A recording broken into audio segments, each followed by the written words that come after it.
Let's try something. I want you to picture your body as this massive, bustling city. Seriously, it's got power plants, construction crews, demolition teams, and this incredibly complex economy that's running 24/7, even when you're asleep. Today, we're going to take a tour of this inner city and get to know its economic engine, your metabolism. We all eat, right? It's just something we do. But have you ever really stopped to think about what happens after you take that last bite? I mean, how does a slice of pizza or an apple actually become the energy you use to think, to walk, to live? The answer to that whole amazing process boils down to one powerful concept. And that word is metabolism. Now, the official textbook definition, the sum of all chemical reactions in a cell, is, it's correct, but it's also kind of boring, isn't it? So let's stick with our city analogy. Metabolism isn't just one thing, it's everything. It's the traffic, the construction, the power grid, the entire economy, all humming along in what should be chaos, but is actually perfect sync. So if our body is a city, how does it actually run? Well, just like any major city, everything really comes down to two fundamental operations. You have to tear old things down to get resources, and then you use those resources to build new things. Your body's metabolic city is built on this exact same constant, dynamic balance. Okay, so picture two teams that run this whole city. First up, you've got the demolition crew. The scientific name for this is catabolism. Their job is to take big, complex molecules, like the food you just ate, and smash them into smaller, simpler parts. And when they do that, it releases a ton of energy. On the flip side, you have the construction crew, or anabolism. They do the exact opposite. They take those simple parts, grab some of that energy, and use it to build all the complex stuff your body needs, like new muscle, new cells, you name it. Let's make this super real for a second. Imagine you just finished lunch. Right away, the demolition crew, catabolism, gets to work. It shatters the glucose molecules from your meal, and boom, a burst of energy is released. So what happens to that energy? Well, let's say you hit the gym this morning.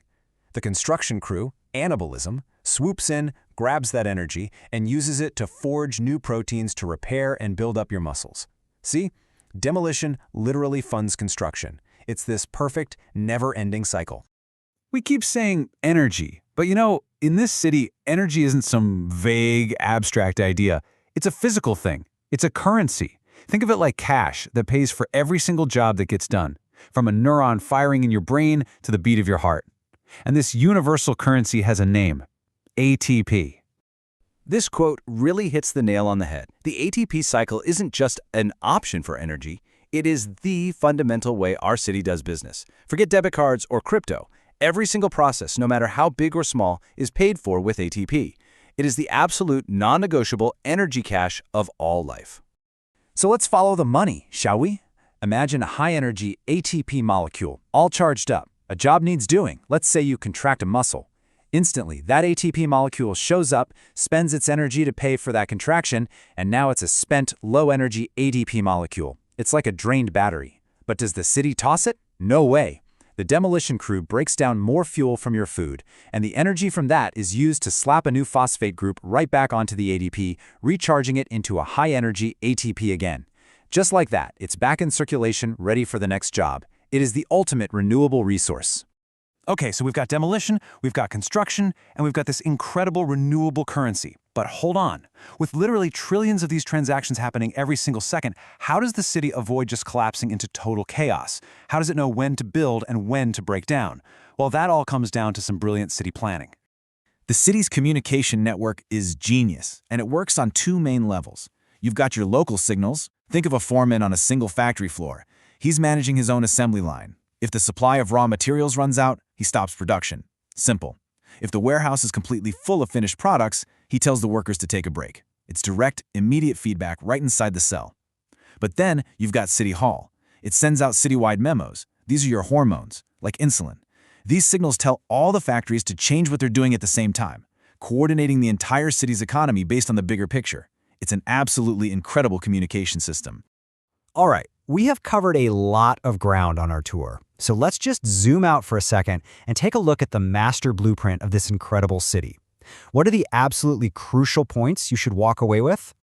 When you really boil it all down, the blueprint for our inner city rests on three core principles. Number one, duality.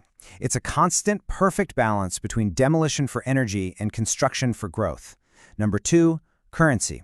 Every single job, without exception, is paid for by one molecule, ATP. And number 3, regulation. This isn't chaos, it is a brilliantly controlled and sophisticated network that keeps the entire city humming along smoothly. And so our tour comes to an end.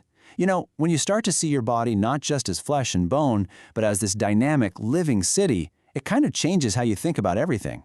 Your food isn't just food anymore. It's fuel, it's raw materials, and it's literally the paycheck for trillions of microscopic workers. So the only question left is, now that you know the plan, how are you going to manage your city?